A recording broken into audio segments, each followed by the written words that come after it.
Today, we are talking to a very special guest, Kaylin Partlow. Kaylin is an autism advocate, therapist, author, and content creator known for her appearance on season 1 of the Netflix series Love on the Spectrum. What is that even like? Can you just rage about that for a minute? Well, I could. Homie, you run a podcast. You should be able to generate a specific question. I don't know what to tell you. Oh, my word. On behalf of podcasters across the world, I apologize. That's all right. Yep. I said that. Yeah, you did.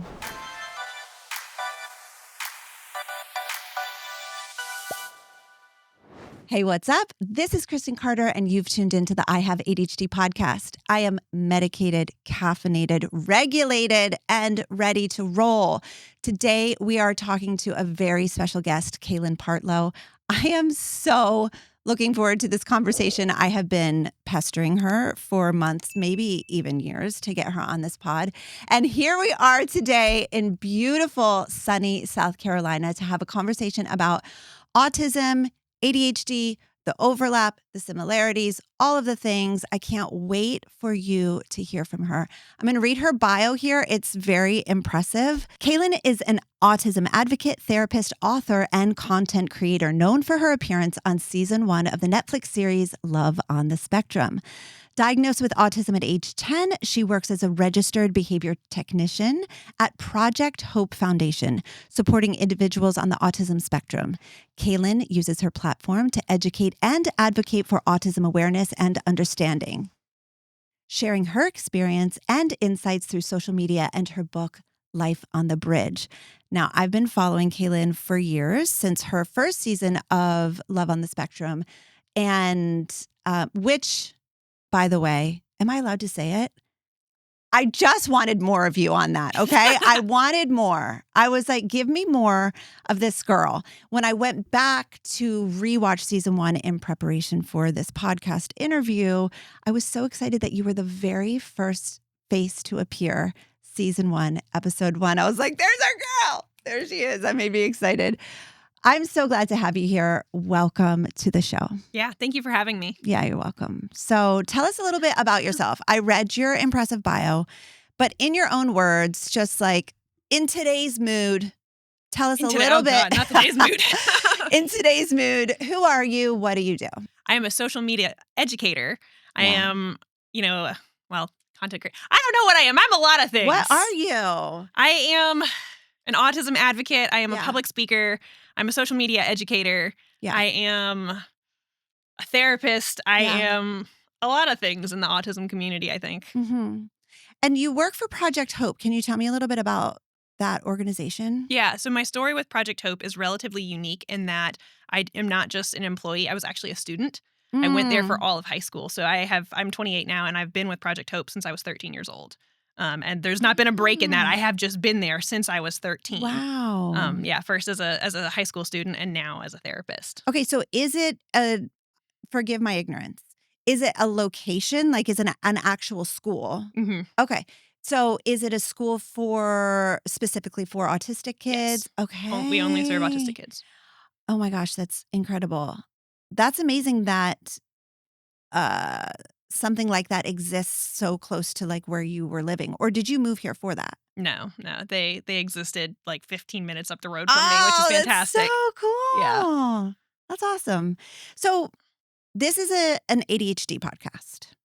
You are autistic and ADHD and have just like so many badges of other things as well. Dyslexia, dyspraxia, dysgraphia. Am I missing anything? Dyscalculia.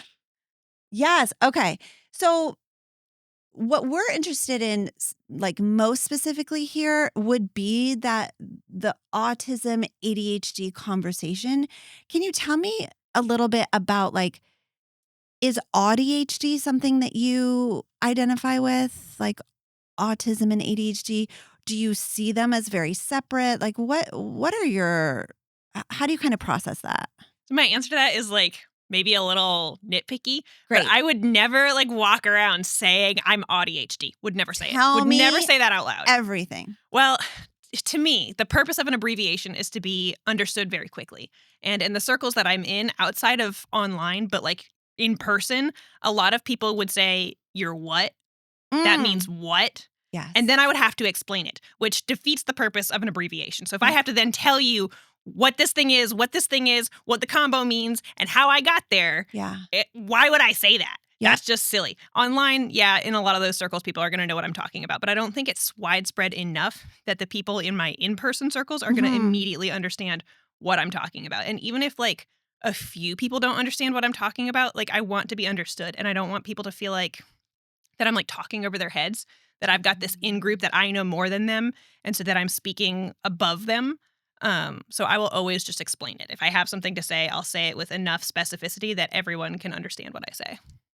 I'm obsessed with that answer. I really appreciate that. Do you find yourself being nitpicky a lot? Yes.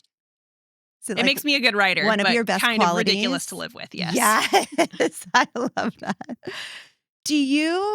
This might be an unfair question, and feel free to just be like, I don't feel like answering that. But like, do you identify with autism? Do you feel like that's kind of like an umbrella diagnosis for you where like ADHD would fit under that? Or do you identify with them both equally?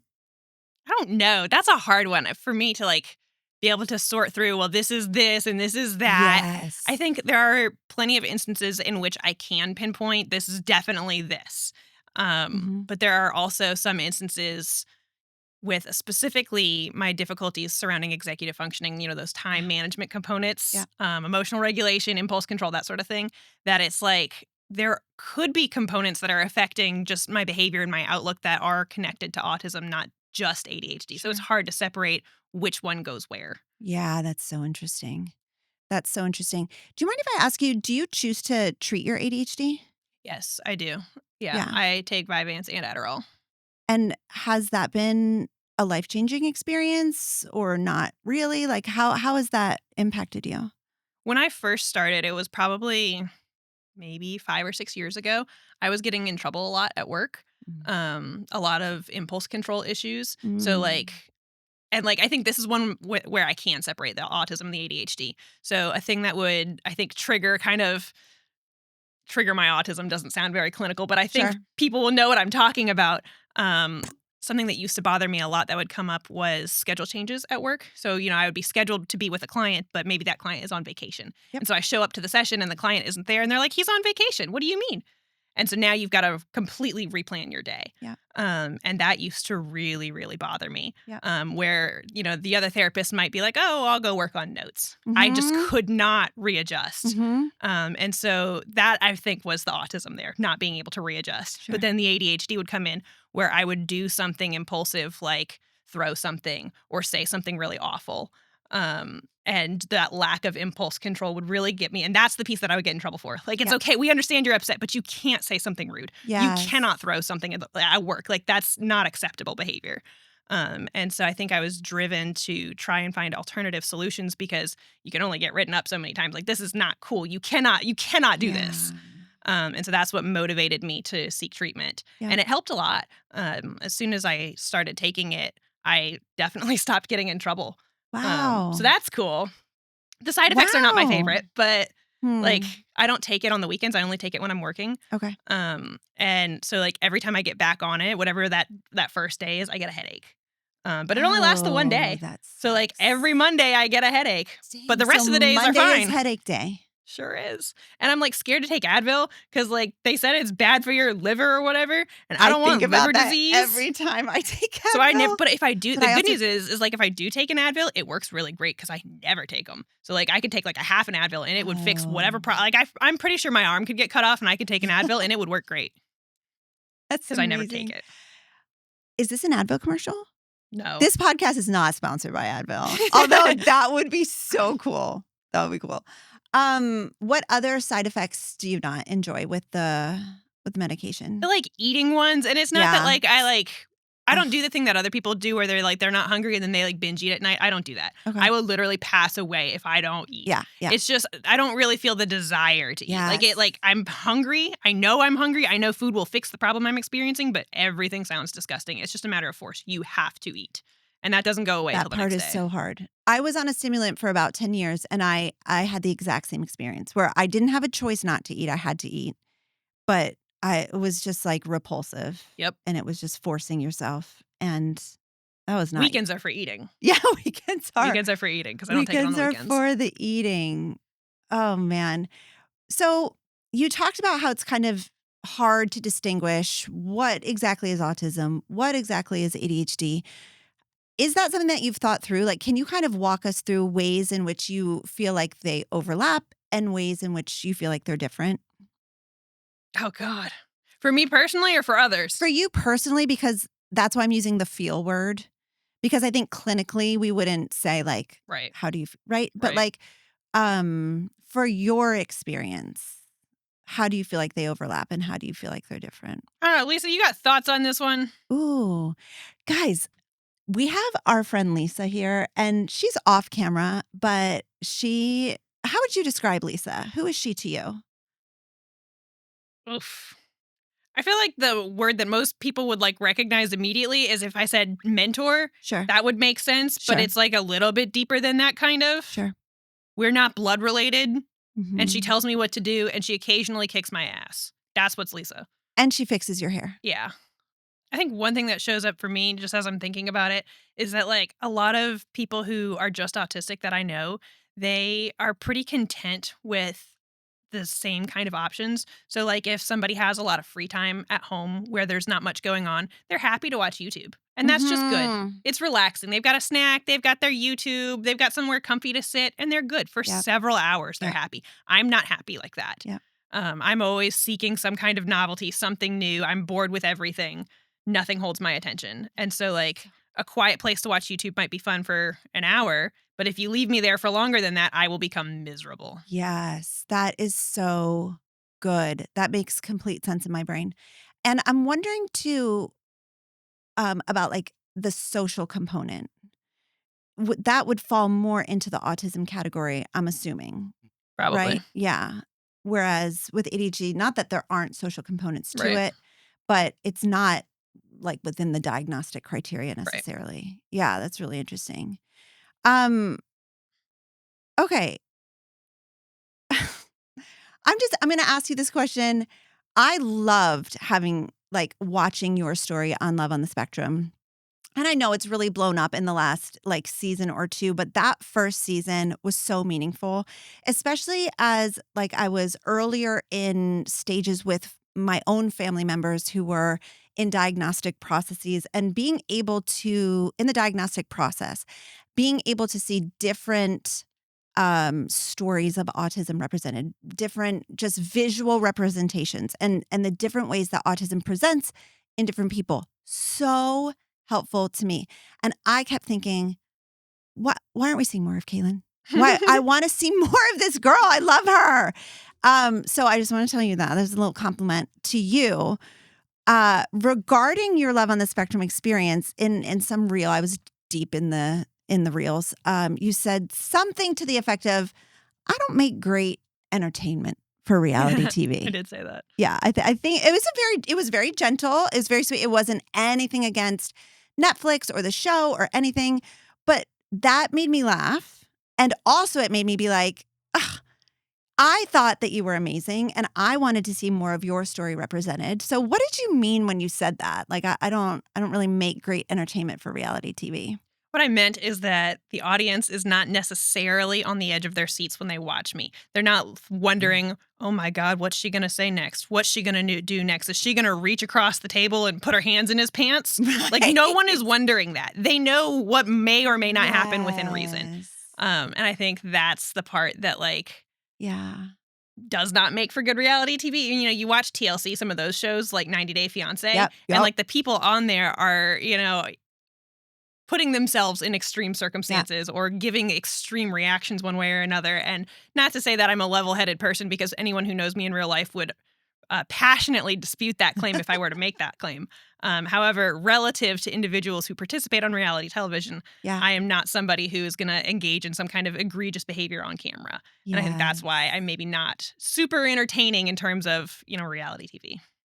That's so interesting. And like, sure, I can understand that. But also for those of us who love people who are on the spectrum, not to be so annoyingly cliche and like tie that in, But for those of us who love people who are on the spectrum, to see your story represented was really important. It was important to me.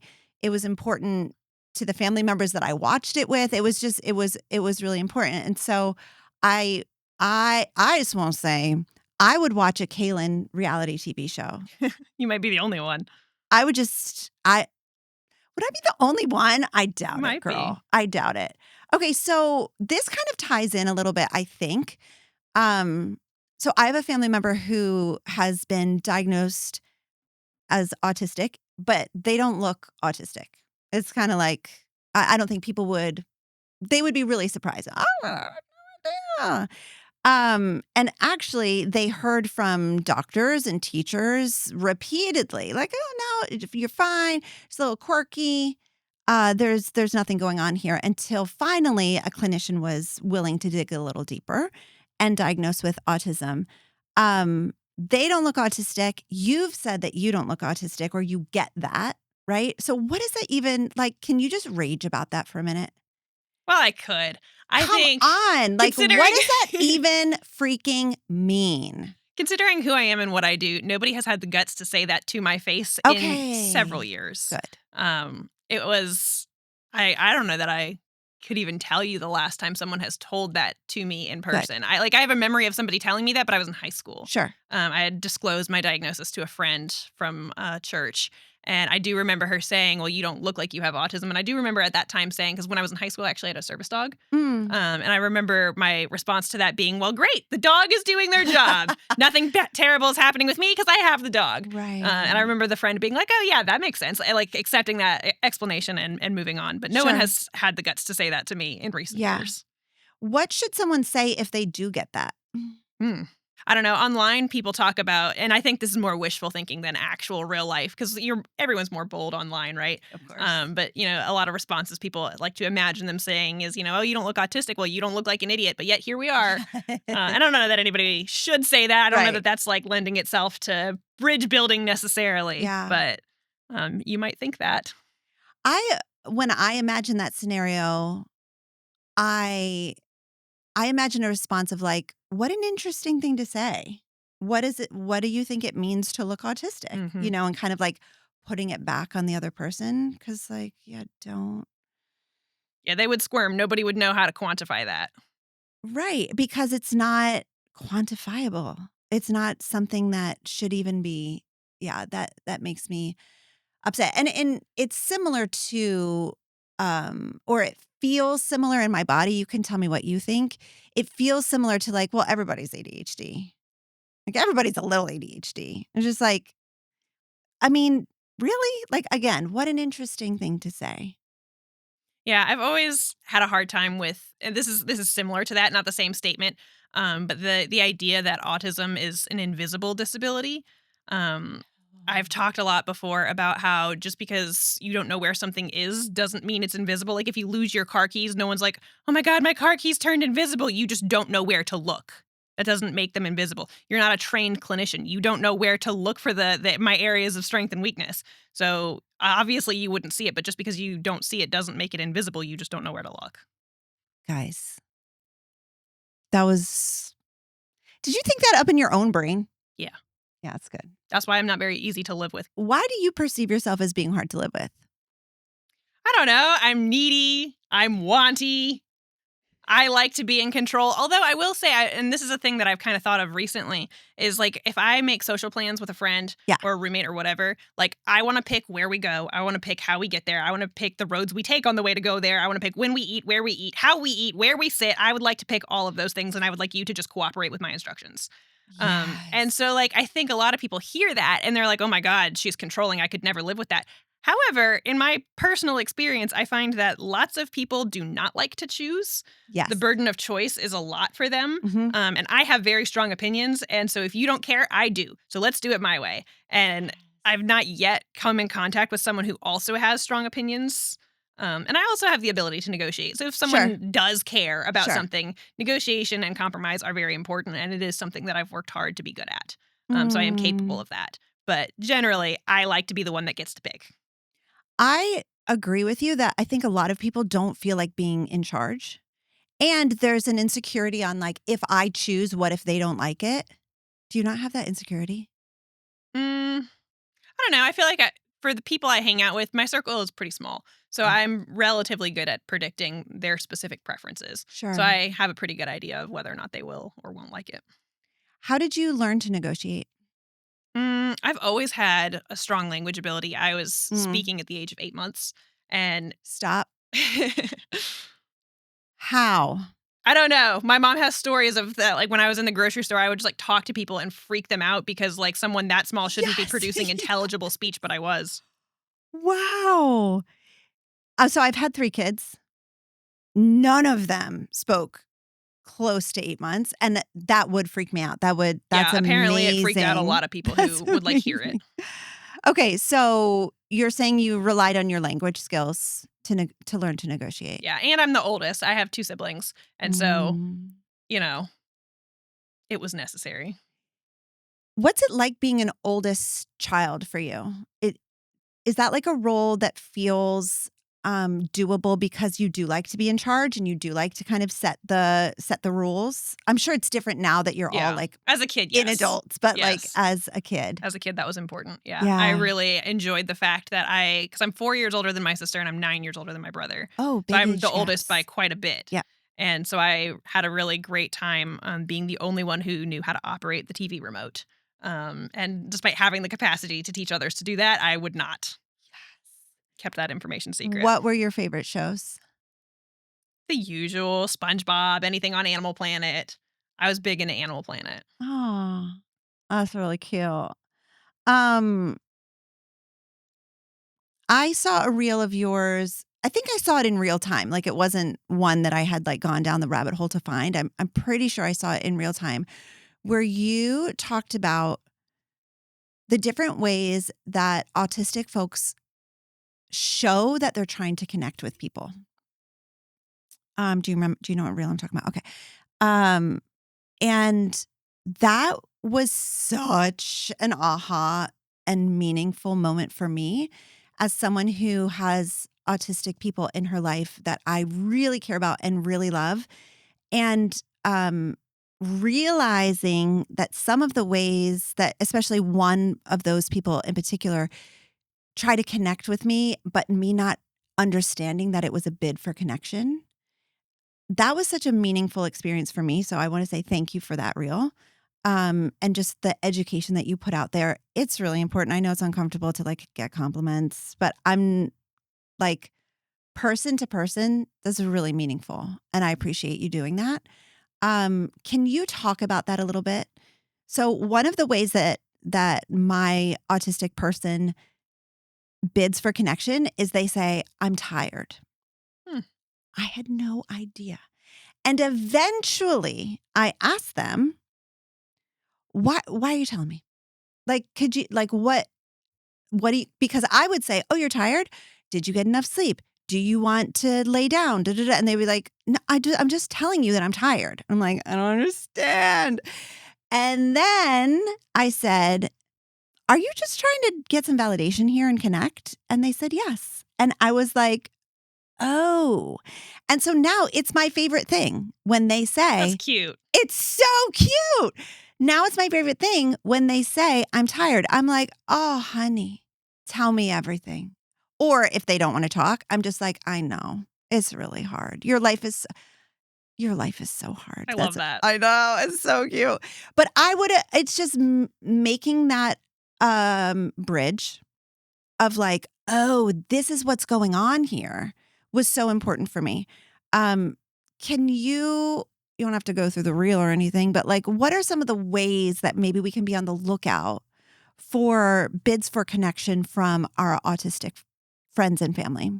I think sometimes those bids can be a little out of context at times, especially when someone is autistic, right? Yeah. Context can be hard for us. Yeah. And so when something is repetitive and it's out of context and it maybe kind of grabs your attention a little bit, maybe it annoys you a little bit, maybe it confuses you a little bit, but you're seeing it a lot, it might be a bid for connection. It might not be. It might be something else, but it's possible. That's within the realm of possibilities to consider. If you're wondering, why do they keep doing this? Why do they keep bringing this up? I don't understand what's going on.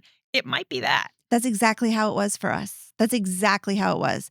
Where I would get to the point of frustration because it was like, it was clear that they didn't want me to solve the problem for them. And then I'm just like, I don't know why you're telling me this. Like, why are you saying this? And so because it was repetitive, it was out of context, and it was kind of random, like what was going on here. So that's so helpful. What are the things, I think that you said, like handing you things that you are, like handing you your keys or handing you your water bottle. Am I remembering it right? Yeah, there's two. There's two that kind of flip-flop. Okay. Because you know what I'm talking about?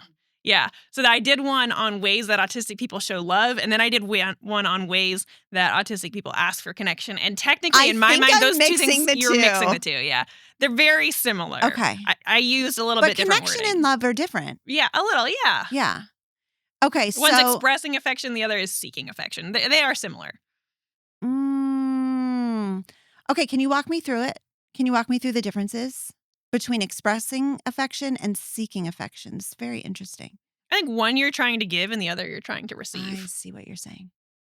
Okay, so when they're handing you, for example, someone's handing you something that you use often, that's giving affection. Yeah, like this goes with you. You seem like you need this a lot, so you don't have it here. Let me give it to you. That's sweet. Yep, that makes sense.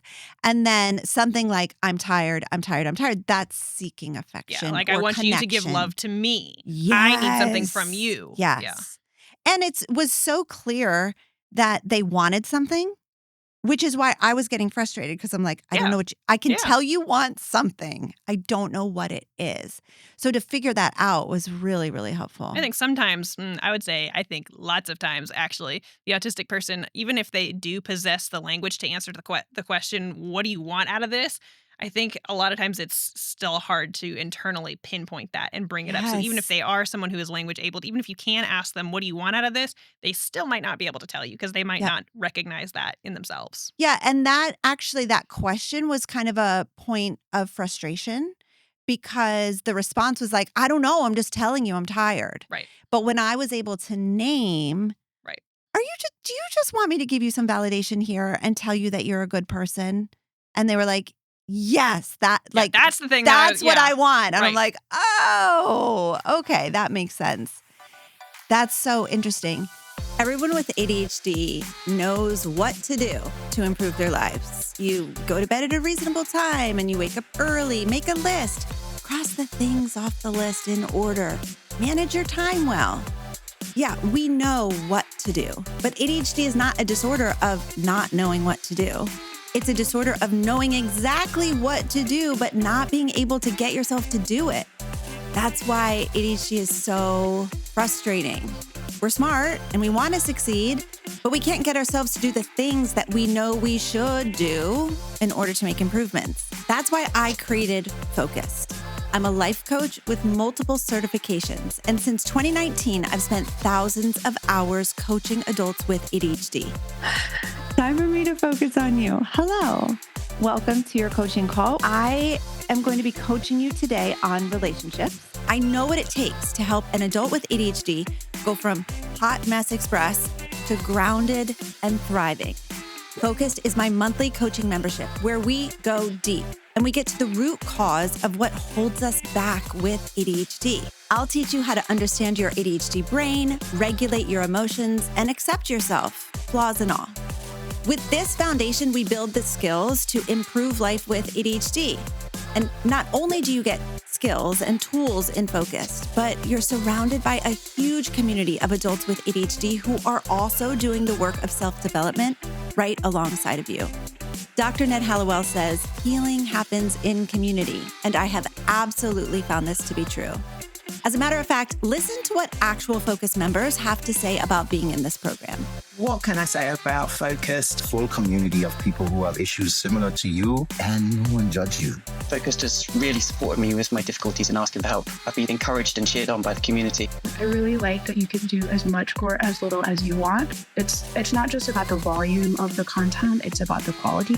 Focus has helped me understand ADHD better. I would recommend this to anyone. I would thoroughly recommend Focused. I can confidently say that this is one of the best decisions that I have made for myself. So if you're an adult with ADHD who wants to figure out how to be motivated from the inside out and make real, lasting changes in your life, join hundreds of others from around the world in Focused. Click the link in the episode description to check it out. I heard an interview that you did with a therapist, and she said that she was trained as a therapist to ask open-ended questions, but then she was realizing with her neurodivergent clientele, and especially like autistic folks, that open-ended questions were not helpful. Yeah, you get lost in the sauce. Tell me what that experience is like of an open-ended question. I'm asking you an open-ended question, and I'm sorry about It's that. okay. I'm really sorry. I recognize it. Man, I've got an analogy in my book, and I don't know if I still really vibe with that analogy anymore. So, Okay. I'll tell you, and Sure. it might make sense and it might not make sense. Okay. I have previously described open-ended questions as playing Tetris with your eyes closed. So, you have the blocks. You know the blocks are coming, right? Yeah. But you don't know where they fit against the other ones, because to answer an open-ended question, there's a lot of subtext that you have to be able to sift through and understand. So I have to know, what do you already know? What do we both know together? What do you not know? What's missing? And how do I fill that in? So you understand the subject, you understand what might fit there, but you don't understand how it fits, which is kind of where I came up with playing Tetris with your eyes closed. You get the idea, Yes. but you don't know where it fits. So you can't possibly generate a response. And then how does that feel in your body when a response is expected from you, but you feel like you're playing Tetris with your eyes closed? Is it frustrating For me or is personally, I'm annoyed. it annoyed? Yeah. At the person or at yourself? The other person. Yes. Their lack of specificity is obnoxious to me. Yes. And then for you personally, do you like to tell them that you're annoyed, or do you say No. you need to be more specific? Depends on who I'm talking to. Sure. If this is a person who is, for whatever reason, paid or Yes. supposed to engage with me, they have to do this. I'm paying you to talk to me, or Right. you're talking to me because you're getting paid to talk to me for whatever, in a professional context, Sure. I will ask for specificity. Yeah. In a personal context, I won't. Because, again, I think in a professional context, they kind of owe it to me, but in a personal context, maybe not so much. Yeah. And in any context, a lot of times, if someone struggles with being specific, they themselves will also get annoyed. Usually that presents at being annoyed at me. I've had several podcast interviews where I've requested politely for the interviewer to be slightly more specific in their questions. And on the podcast, they have expressed frustration at me. You've talked about this before. I'm not sure why this is difficult, kind of thing. And homie, you run a podcast. You should be able to generate a specific question. I don't know what to tell you. I don't say it quite like that. But so it depends on the context if I ask for specificity or not. Lots of individuals struggle with it. It's not an easy thing to ask for. I don't think they're just holding out on me. I think specific and precise language is sometimes a strength that coincides with some autistic people. I am one of those people. Sure. But for lots of people, autistic or not, that is not a strength for them. And so when you're asking them to do something kind of above their pay grade or above their mental capacity, it is frustrating. Just as it is frustrating for me to be on the receiving end of their really, really vague question. They're experiencing the same thing. They just don't recognize it when I turn it around on them. So, Oh my word. On behalf of podcasters across the world, I apologize. that's all right. Good Lord. That makes me upset. Yeah. Yeah. It is interesting how it's so ironic that all you did was turn that back and then it was upsetting and you're like, welcome to my world. But they don't see it. They Yes. truly don't. And it's really not Yes. worth my time to try and explain it For to them sure. because to them it feels accusatory. Yes. And it feels like an attack because they really, truly do not have the ability to do better than what they're currently doing, just like I don't. Yeah. It's really the same. So it's just who gets to eat the frustration, me or you. And usually I pick me because I've been dealing with it longer than they have in my world. I've been trying to sift through vague questions for my entire life, but probably this is maybe the first time anyone has ever asked you to be way more specific than you Sure. have the capacity to be. Sure. So I usually will be the bigger person, I guess, if Yes. you want to call it that, and eat the frustration and try and produce some output that they're happy with. Ugh. That's impressive. And I know this, you can roll your eyes at that. But it is impressive to have this skill of actually mapping all of that out and understanding what's going on in that conversation and then just being like, okay, I'm just going to be the one to carry this. Perspective taking will take you very far in life. Yeah, that's so interesting. Tell me about accommodations that you make for yourself in addition to fidget tools. That's what I've been talking about all week. Like, just because I like when I post a video, like you'll see it like usually a couple weeks later. It's not like usually been filmed, but this week I've been filming so much about accommodations because I'm doing a webinar for autistic adults. Cool. And so one of the things I'm talking a lot about is accommodations. I feel like my brain is like cooked, like it's been squeezed and wrung out. The accommodations they already went down the drain. You got nothing left for me. Nothing left. You've I've been talking about it all week. Ready. Okay. All week. That's what I've been doing. Here are the accommodations that I have seen you talk about. The fidget tools. Yeah. Headphones. Yep. How do headphones help you? Block out sensory? Mm-hmm. Yeah. Turns down the volume of life, generally speaking. Okay. And one thing that I noticed about your content is that sometimes you match your headphones to your outfit. I try. Oh, it's so good. How many pair do you have? I have 2 Bluetooth ones that are like noise canceling from Sony, like the nice ones. Yeah. And then I have 2 just regular noise canceling ones that just like block out like just like the decibels of sound. So everyone's like, oh, how do you pick them? You want to look at like how many decibels of noise they cancel out before you make a purchase. So the highest level of decibel cancellation I've seen is, I believe, 34 decibels. Okay. And so like that's how you know it's a good pick, because not all noise canceling headphones are created equally. So when you're looking at which ones to get, you should look at the count of decibels. And then with the Bluetooth ones, do you usually play white noise or do you just have them set to the noise canceling? Usually if I'm doing the Bluetooth ones, it's because I'm looking for music. Oh, I see. I have the music and the sound canceling at the same time. Mm-hmm, mm-hmm. And then are we choosing outfits based on headphones or headphones based on outfits? It depends. If I'm flying, the like strongest noise canceling ones I have are navy blue, so I try to pick something that goes with navy blue. Yeah, you gotta. So today's outfit would be perfect. Yeah, so today's outfit would be perfect if I were flying. Yes, yes. Other tools that I've seen you talk about, the noise canceling headphones. Oh, sunglasses. Yeah. Tell In me about places that. you might not expect, like on a plane or in the airport. Yeah. And is it because the brightness of the light, it can be jarring? Yeah, I think it's just excessive. Like my day-to-day, it doesn't really impact me. I don't think like at work or just like at home, it really doesn't bother me. But like you've got more tools at your disposal at work and at home. So true. Like if you'd like to take a walk, that's available to you both at work and at home. Yeah. On a plane or in the airport, if you want to take a walk, oh well, too bad, so sad. You're on a plane, buddy. It's so true. like, control what you can. Yeah. Yeah. One of the things that you said that I really appreciated was like, I'm not asking for this. I'm telling you that I will be using it. Can you talk just a little bit about that? Like, why is that important for you as an autistic adult to like own for yourself? Like, hey, this is something I'm doing. It doesn't really matter whether someone else feels comfortable about it. In my mind, there are accommodations that are socially mediated, meaning someone else has to like agree and cooperate and give it to you when you ask. And then there are accommodations that are just self-managed that you do for yourself because you need them. And so for the ones that are self-managed, that is your responsibility and you do not need to ask for them. Yeah. So if I need help from someone else, that is something you'll have to ask for. But something I can do for myself, it's just like brushing your teeth every day. It's something you do to care for yourself, for your needs, regardless of whether or not you want to. You just got to. Same thing. Yep. I am thinking back in shame about a time when an autistic person that I love was wearing sunglasses in a like an unexpected scenario. And I was like, what are you doing? And at the time, I didn't know they were autistic.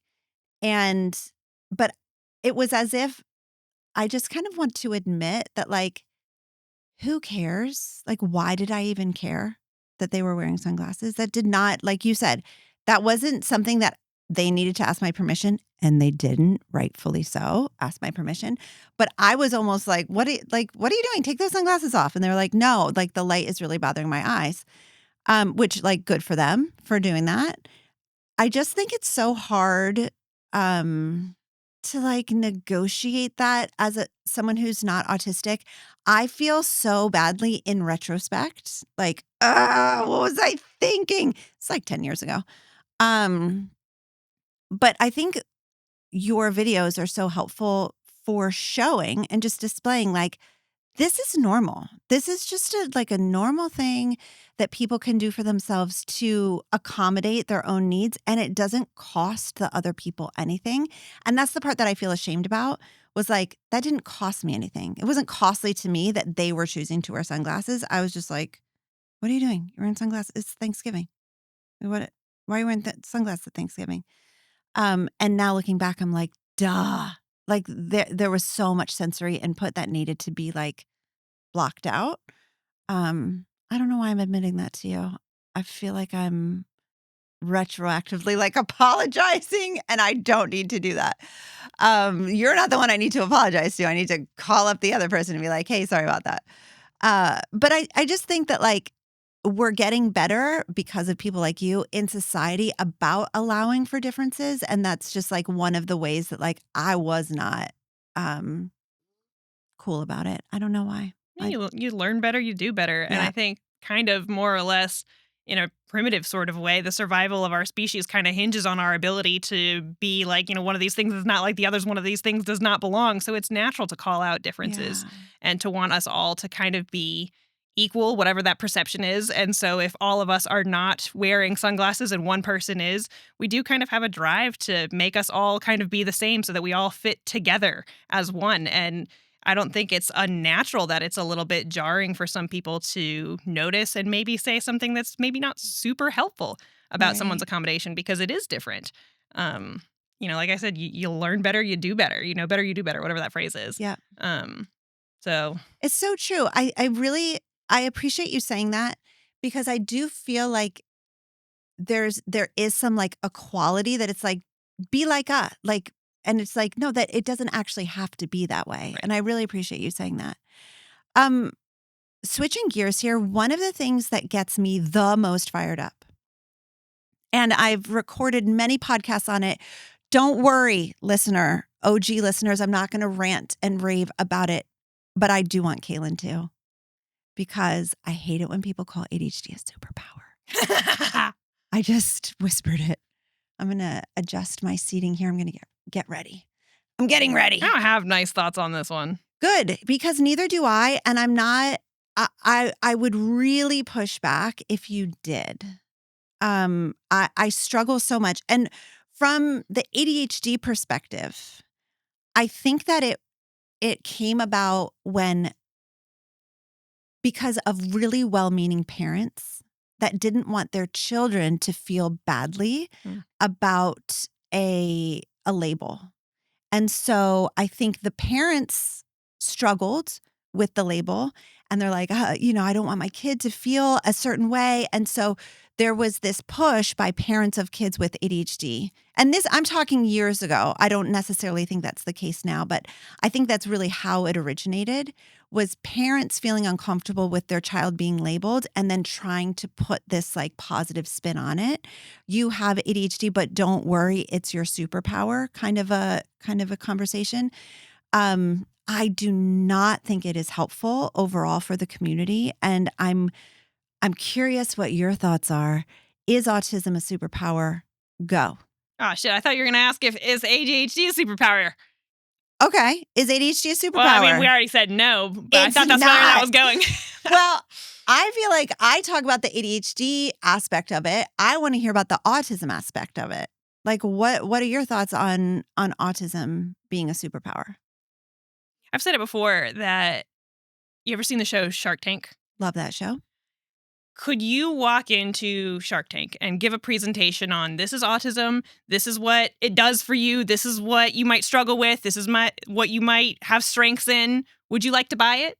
Could you get someone to buy it? Could you get someone to agree? Yeah, that sounds great. I would love for that to be my experience. Pile that on, please. Right.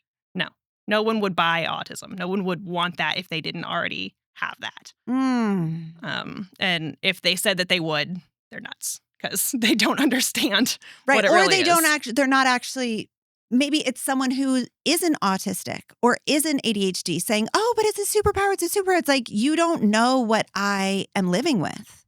It's not for you to label it a superpower. Right. Ooh. And a lot of autistic people themselves will call it a superpower. And I Okay. think that I have mixed feelings on that. I think people do what they've got to do to cope in the same way that I don't demand specificity from people who I know can't, narrow down broad questions. Sure. I really don't say anything to autistic people who say, well, my autism is a superpower, because if that's what they Same. need to move through this world and not hate themselves, whatever. Yeah. That's not how I see it.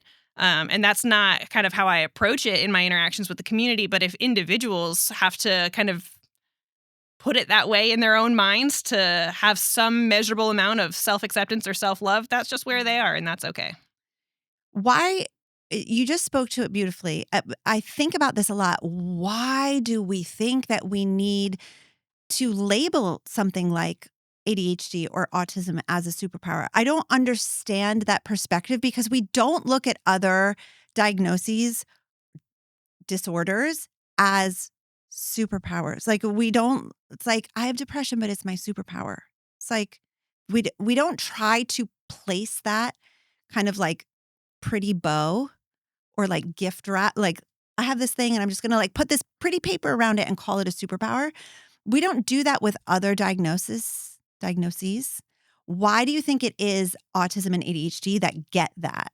It's the pervasive nature of those conditions, that there's no separation of, well, it's not like, my legs don't work, but I'm really excellent at these 10 other things. There is no separation. It affects every aspect of your being. There is no way to separate it. So it has to be a superpower, because if it can't be turned off here in this context, or I'm really good at this absent of it, there is no absence of it. It could not be, I feel like I'm like getting lost in the sauce here, but it's you. the pervasive nature of those conditions, that there is absolutely no separation. And because of that, it has to be a superpower, because it is me. That's who I am. And if who I am is just a bundle of deficits, that doesn't really lend itself to self-acceptance. Gosh. That's why. Yep. I appreciate you clarifying that, because I have questioned it for so long. And I think you're absolutely right, because we see it in Down syndrome too, like other conditions that are similar. There are facets of people who are, oh, this is my superpower. My person is super and inspirational and wonderful, and everything is great with them. It is, I think a lot of times it is those conditions. the pervasive. Mm-hmm. Okay, so you seem like someone who really accepts herself. I'm making a judgment. I don't know if that's actually true. But let's just go with that. Sure. As someone who's just like, this is who I am. I have strengths. I have weaknesses. How can you, like, how would you help someone to accept themselves and not label it a superpower? Like, how can someone with ADHD, let's say ADHD specifically, how can someone with ADHD accept themselves but still recognize, like, okay, I have this diagnosis and it comes with a lot of challenges? I think the word I want to use is not a word that is going to be well received. I don't know that I'm able to generate a different word, though. I want to encourage you to use whatever word feels most accurate for you, and no one is going to be judging. Okay? Oh, yes, they are. Okay? Have you met the internet? No one gets to judge, and if you do, Kristen Carder's coming for you. I think brokenness and morality are completely separate. Yes. I kind of come circling back to physical disabilities. If you have a body part that doesn't function as it's meant to, that doesn't mean you're a terrible person because you don't have the use of your arms or legs. Yeah. If certain parts of my brain don't do the things that I would really, really like for them to do, that doesn't mean I'm a terrible, horrible person. Yeah. Those so things good. are not related in the slightest. Yeah. And every human presents with certain strengths and certain weaknesses. That's something for myself. Even just the other day, I made a really stupid calendar blunder. And when that happens, because I have drama about time management and like a whole story around that, my natural inclination is to be like, I'm so stupid. Like this like ADHD is just like biting me in the butt here, blah, blah, blah. And my husband was like, you're just a human.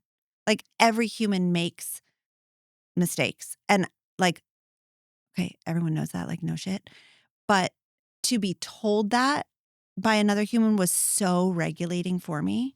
This doesn't necessarily have to be ADHD's fault. It could Right. just be like, you just Stuff have just to, happens, yeah. you have to up the calendar, and everyone does that, right? Mhm. So yes, for me, like time management is more of an issue, but in this one instance, I don't have to spiral down and make it mean anything about my morality or my character, even though it meant that I like ghosted a friend because I didn't put the thing in the right place because of all the different Google calendars in Google Calendar. Hello, anyone? Do you have Google Calendar? Do you color code it? It's just a whole thing for me. And I'm usually like, I've developed a lot of coping mechanisms, coping skills, and I'm adapting. But I ghosted a friend last week and I just spiraled because of it. And to be like, for my husband to just be like, yeah, that was just a human error. Like, that doesn't necessarily have to be connected to your morality or even your ADHD was so helpful. I know you didn't want to use the word. I'm not going to say it. But I think that it's so true that like any neurodivergence or any like divergence in what is typical does not have to be connected to morality or character. And that for me is what has been so helpful just with having an ADHD diagnosis, is noticing what is a symptom and what is actually my character. Because Right. before I was diagnosed, I was like, I suck at time management. I'm so forgetful. I guess I don't care about people because I forget their birthdays. I'm going to remember your birthday. So does that mean that I don't care? Does that mean that I just like, I'm a callous person, or maybe I'm a narcissist? But like realizing like, oh, this is ADHD. There are symptoms and then there's my character, two different things. So I think that for me has been the like best thing for my self-acceptance. Yeah, that makes sense. You don't have to respond. I don't know that it needs a response. I think that was well said. What do you think is harmful about saying that ADHD or autism is a superpower? Why does it get you annoyed? Like why does it get you fired up? Oh, God. It's a lot to sift through there, buddy. You want me to make it more specific? I don't know. I don't know. It's just hard to pinpoint, I guess, why. I mean, sure, incorrect information is annoying, right? Agreed. You know, like if somebody were to get an animal fact wrong that you know is not correct, you would feel compelled to be like, actually, it's whatever. Agreed. I have worked really hard to hinder it's, because nobody really likes that. Everybody is kind of on their own journey. So when I do see that, I more or less try to inhibit. Yeah. Me too. When people comment like, well, it is a superpower for me and blah, blah, blah, I'm just like, great. Yeah, good for you. That's your journey. great. We are not the same. We are not the same. But what I struggle with the most is if somebody is in a position of power or an educator or in that kind of role, talking about it, that's when I get enraged and I don't have as much acceptance for their experience. Sure. Because that's when I'm just like, no.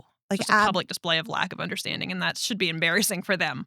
Exactly. And what I love to say is that everyone has superpowers, but why are you giving ADHD credit for the good stuff that you're doing? Mm-hmm. Like, don't delegate that credit. Don't give it credit. Right. Like, you take credit for it, because that's like, you're amazing. You have a great person, or like, you're funny, whatever. You can hyper focus or different things. You take credit for that. Don't give that credit to ADHD. Yeah, I like that. What do you feel like autism comes, or do you personally, let me just make it so specific. Do you, from your perspective, see strengths that come with your autism, your flavor? Yeah. Would you like to name them? I think I've mentioned it before, just my precision in communication, my ability to kind of figure out what is widely known and what information still needs to be discussed and how to discuss that in a way that's easily understandable, but not so basic that it's like, okay, we've heard that before. Yeah. We've all heard autism means different, not less. That's great. But like, we've got to expand beyond the buzzwords and the Yeah. and the catchy phrases if we're going to affect meaningful change. Yeah. And I think I have the ability to do that really, really well. Mm-hmm. And a lot of people in this kind of same, I don't know, in our community, both clinically and personally, and just whoever has involvement, I find that they tend to struggle with that, to be able to Yes. figure out which information do we need to know and how do we present it in a way that's easily digestible for everybody, and how do we delete all the clinical jargon from it so that we're not talking over people's heads, because that to me is absolutely unacceptable on social media. For sure. So Are you surprised that so many people resonate with your content, or are you No. kind of like, yeah, that makes so much sense? no, I get why they like it. Yeah. That's good. I'm really glad you answered that way. Not that you had to, but yeah, because that's exactly what you do. You distill it down to the fundamental facts, but it is still very relatable. And I just appreciate how you do pick and choose the most important things to share. Yeah. Tell me what you mean by. Okay, let's talk about autism acceptance. And you said your autism acceptance doesn't count if it goes away the moment an autistic person does an autistic thing. Yep. What you mean by I that? said that. Yeah, you did. Your autism acceptance doesn't count if it goes away the moment an autistic person does an autistic thing. Is there a specific scenario that came about that made you you want to talk about it? You want to talk about it a little bit? Yeah, so that was from a role play video I did where I reenacted some common behaviors amongst folks who are on the spectrum but have maybe more significant language impairments. Sure. And struggle more with communication than I do. Mhm. And people had a really hard time because when I wrote those role plays, I guess to backtrack, I think when we see role play videos or skits relating to autism online, almost always the person who has autism is the one who is in the less favorable position. Mm. They are kind of maybe being bullied or dismissed by someone else. They're not being believed by someone else. They're always in the position of the good guy.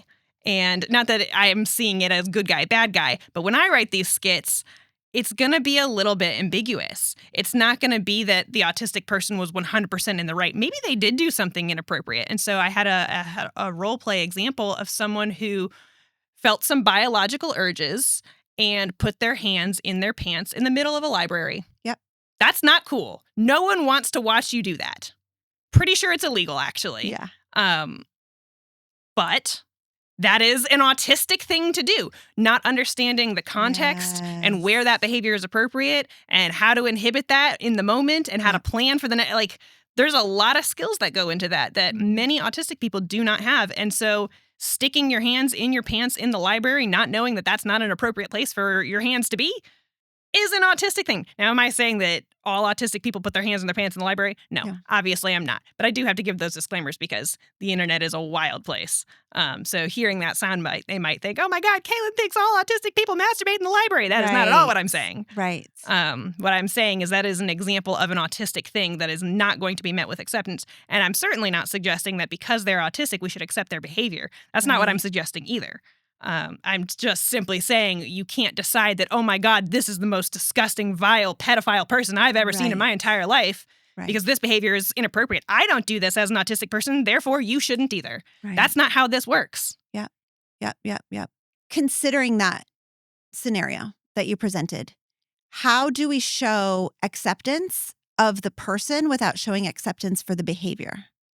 I think for the person, we need to work on teaching strategies. We need to work on, there's all these skills we can work on in the moment. And there's ways we can redirect and kind of stop that behavior if it does happen. Yeah.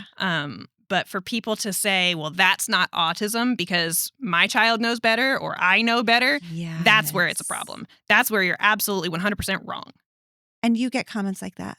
constantly. Or another role play example I did that they had a really hard time with was I was kind of reenacting a scenario with a person who does have adequate language and communication ability, somebody who's really language able but still has an autism diagnosis. So again, understanding certain social rules relating to context is going to be hard for them. Yeah. And so they come in, and in this example, this is like an older child, like a teenager, Sure. commenting on someone's weight and being really, really fat phobic. And maybe it's out of concern for the person. Oh my God, they're going to die of a heart attack if they don't get their habits in check. Sure. Or maybe it just really is an unkind statement to make. In any case, they might not know why that's hurtful. Yes. That doesn't mean they should be allowed to walk around saying fat phobic things. That's not cool. Yeah.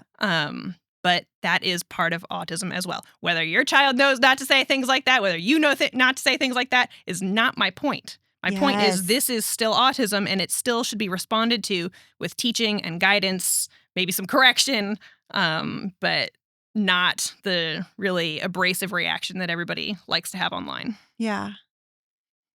I really appreciate you sharing that. And I just want to say to all of the people commenting on your videos, just be cool. Guys, Good luck with that. just be cool. Just That is not their chill. specialty. Thank you so much for being here. This was really fun. I had a great time. I had a great time. I'm glad you had a great time too. Listeners, we took a break and ate Jersey Mike's. It was great. It was great. I had an Italian sub. What did you have? I had hot honey chicken because I learned recently that I actually like spicy food. Yes. Okay. I love that. I want to give you an opportunity to tell us where to find you. Where can we get more of Kaylin Partlow? So let's start there. Where are you in the I'm world? everywhere. You can She's find me everywhere. on Instagram, TikTok, YouTube, Facebook. Love it. Love Wherever it. you are, I am. And your book, Life on the Bridge, Mhm. that is some exciting news, friends. Do you want me to break it? Yes, please do. Okay. I'm gonna, this is the drum roll. I'm gonna break the exciting news, which is your book has been picked up by a publisher, Mhm. HarperCollins. Yep. And they're going to be like republishing it under their label. Mhm. And now it's going to be available absolutely everywhere. With a new cover. With a new cover. Tell me about the look. I don't know if I can't. Ah! Tell me about your hair Which part? on the cover. Oh. Yeah, it's pretty all right. Is it cute? Yeah, it's cute. Oh my gosh, I'm excited. Okay, that's great. So It's very bright. It's like it's not neon, but it's like hit you in the face bright, but like with a hug, not a slap. yes, but are we talking about your hair or the cover in general? Yes. Yes, what? Both. Okay, I love it. Oh my gosh. That's so great. So everyone go buy Kaylin's book, especially this new edition. I think that's going to be really great. And there's going to be an audiobook. Mhm. And there's new material in the book. So if you already read it, you get to read it again, but there's new stuff in there. So you Oh won't my remember reading it again because there's new word. stuff. Everyone go buy our book, Life on the Bridge, or the audiobook, Yeah, there's going to be an audiobook. which we may or may not be reading ourselves, and we're still deciding. Yeah, we don't know about that yet. We'll see. It's fine. Either way, the ability to listen rather than sit and read, I think, is something that is very accessible for us. So thank you Yeah. for that. I really appreciate having you. Thanks for being on. Yeah, thanks for having me. Yeah.